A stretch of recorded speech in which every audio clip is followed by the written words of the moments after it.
Bismillahirrahmanirrahim. Assalamualaikum warahmatullahi wabarakatuh. Kami Kepala KUA Kecamatan Kurung Bornojaya mengumumkan bahwasanya dengan telah aktifnya web KUA Kurung Bornojaya, maka kami akan memudahkan masyarakat supaya masyarakat mudah dalam pelayanannya, tidak mesti harus ke KUA, apalagi dalam keadaan pandemik seperti sekarang ini. Jadi mungkin dengan terbatasnya orang yang berkunjung, menghindari kerumunan massa, kerumunan warga yang datang ke KUA, maka kami mencoba memudahkan masyarakat, khususnya masyarakat Kurung Bornojaya dalam pengurusan kehendak nikah dan juga pengurusan daripada akta wakaf. Warga kami yang dimuliakan Allah Subhanahu wa Ta'ala, dalam mengurus syarat-syarat nikah atau rekomendasi nikah, mesti kita berpegangan kepada petunjuk yang telah diberikan oleh Kementerian Agama, yang modelnya adalah disebut dengan model N. Model N seperti ini. Maka ini adalah ada beberapa syarat. Mungkin nanti tidak perlu lagi warga atau catin perempuan atau calon pengantin laki-laki nggak perlu datang ke sini, bisa langsung download daripada website www.kua-kbj.com.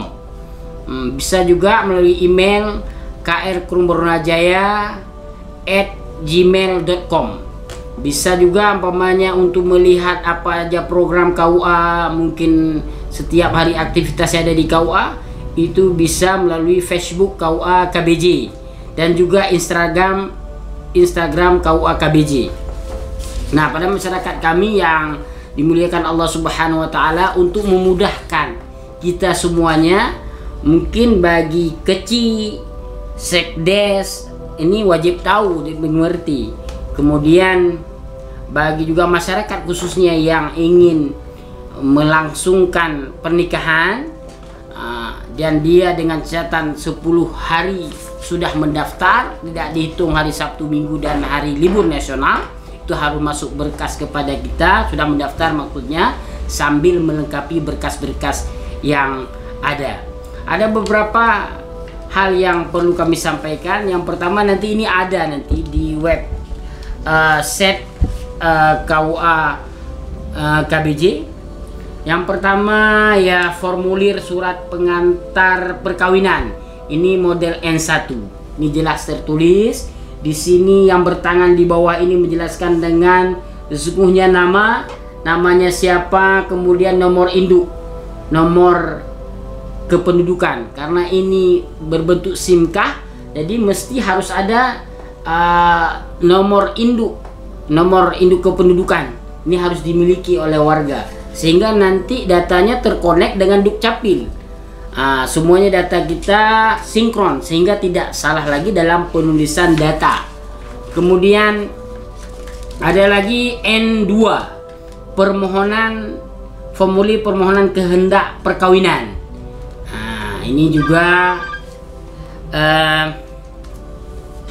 ada di sini. Bersama ini saya sampaikan surat yang diperlukan untuk diperiksa sebagai berikut.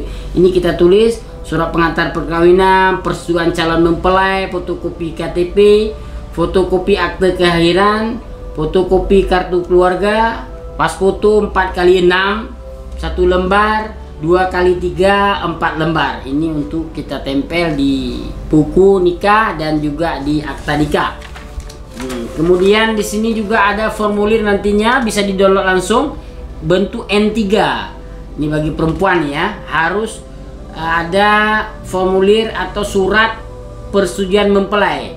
Ini ada ini calon suami siapa, nama lengkapnya, kemudian tulis calon istrinya siapa, lalu kemudian kita tidak ada paksaan, kemudian kita menandatangani, calon istri, calon suami menandatanganinya.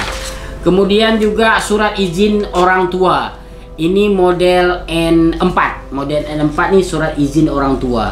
Bagi yang usianya ya sudah dibenarkan oleh undang-undang kita. Yang di bawah usianya belum sampai 19 tahun, baik catin pria maupun wanita, maka dia harus mendapat surat dispensasi dari pengadilan agama atau mahkamah syariah. Nah, ini ada, kita baca sekali lagi supaya lebih paham. Ini syarat-syarat untuk rekomendasi nikah perempuan, catin perempuan. Yang pertama adalah fotokopi KTP calon istri dan kedua orang tua masing-masing 2 lembar. Nah, jadi nanti akan kita panggil, kita lihat, kita tanya betul orang tuanya ini. Nanti kita perlu di sini fotokopi orang tua sehingga kita tahu nasabnya. Kemudian juga fotokopi akte kelahiran, fotokopi akte kelahiran dan kartu keluarga kakak masing-masing 2 lembar. Pas foto warna layar biru 2x3 4 lembar. Kemudian pas foto warna layar biru 4x6 1 lembar. Ini untuk ditempel di akta nikah dan di buku nikah. Selanjutnya nomor HP calon pengantin. Nomor HP calon pengantin. Kemudian juga jika anggota Polri atau TNI, maka mereka harus melampirkan SIK, surat izin komandan.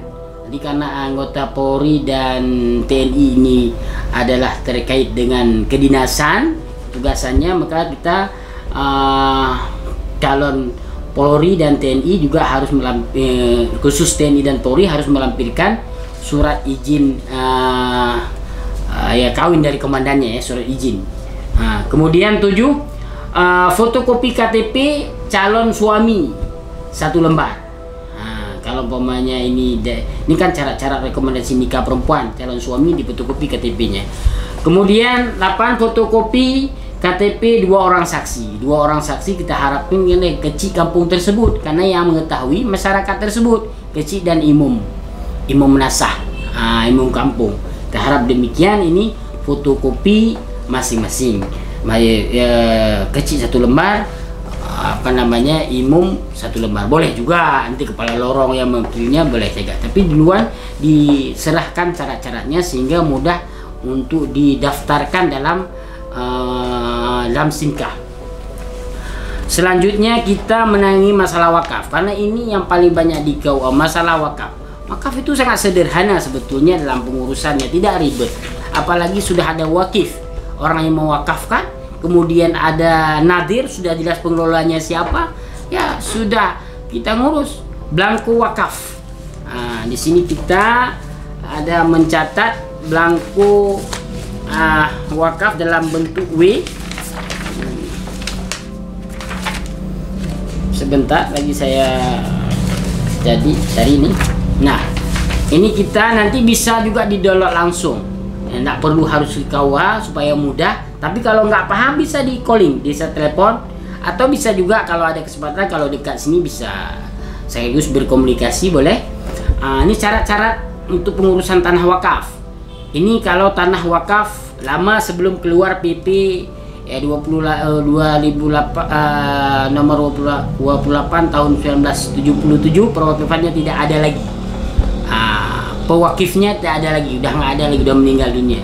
Itu ada blanko WD, kemudian W1 tentang permohonan pendaftaran oleh tokoh masyarakat, kecil, imam mukim. Kemudian ada W1 ikrar wakaf, kemudian ada W3 akta pengganti ikrar wakaf, akta pengganti akta ikrar wakaf, ada W3A salinan akta pengganti akta ikrar wakaf, ada W5 surat pengesahan nadir dari KUA. Kemudian ada W7 permohonan pendaftaran kepada kepala kantor urusan agama kecamatan domisili tanah tersebut ke kantor BPN.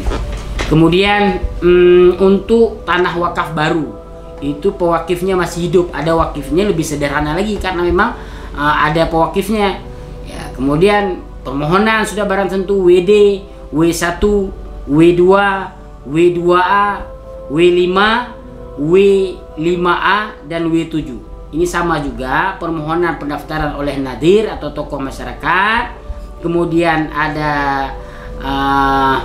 W1 ikrar wakaf dari pewakif, ada ikrarnya.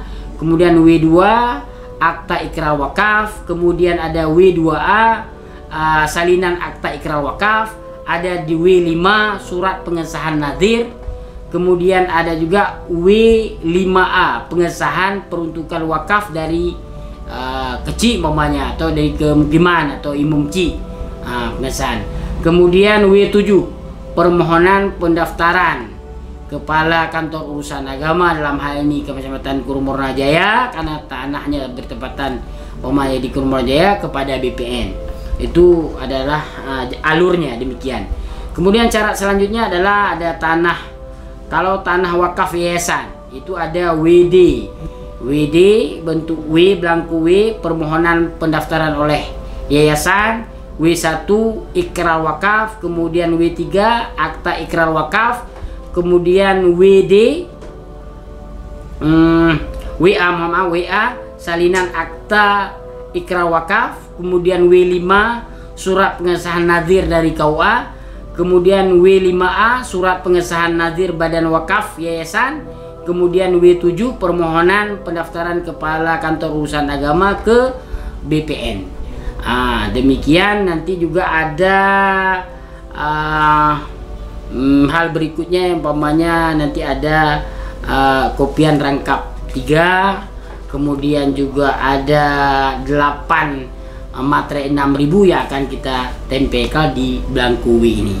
Nanti jelasnya itu masyarakat bisa mengakses di akun atau di web KUA Kurumornajaya. Ini agak cepat Ustadz jelaskan, tetapi bisa dibaca sendirinya bagaimana wakaf hari ini sudah sangat sederhana kita mengurus. Jangan sampai tanah wakaf disalahfungsikan, kemudian terbengkalai begitu saja, tidak dimanfaatkan, sehingga banyak tanah wakaf seharusnya mendapatkan pahala sedekah jariah kepada pewakifnya, sehingga terbengkalai begitu saja, tidak diurus, tidak digunakan, sehingga kepada orang yang telah meninggal, orang pewakif pun tidak kembali apa-apa. Harapan kita dengan adanya fungsi tanah wakaf ini bisa produktif, apalagi digunakan untuk lahan produktif, sehingga hasilnya bisa dimiliki oleh tempat ibadah atau tempat-tempat yang tadi harapan dari wakif mendapatkan pahala daripada Allah Subhanahu wa Ta'ala.